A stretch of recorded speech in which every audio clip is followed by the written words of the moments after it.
মার্কিন ঘাঁটি লক্ষ্য করে ব্যালিস্টিক মিসাইল ছোড়ে আইআরজিসি।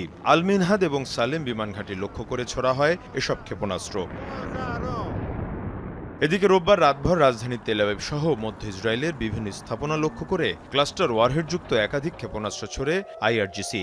বেশ কয়েকটি মিসাইল প্রতিহত করে আকাশ প্রতিরক্ষা ব্যবস্থা। হুঁশিয়ারি জানিয়ে আইআরজিসির পক্ষ থেকে জানানো হয়, ইরানের জ্বালানি কেন্দ্রে হামলার জবাব দিতে এ পদক্ষেপ।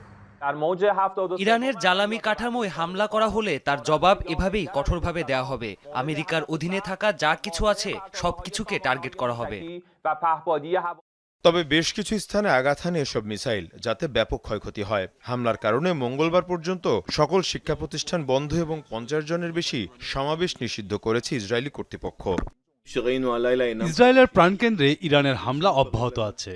আমরাও এর জবাবি হামলা দিয়েছি। পাল্টা প্রতিরক্ষামূলক অভিযান আমরা অব্যাহত রাখব।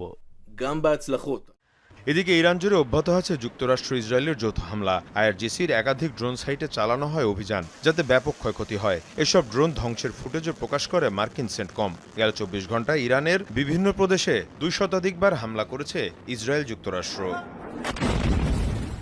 মীর মুশফিকা হাসান, যমুনা নিউজ।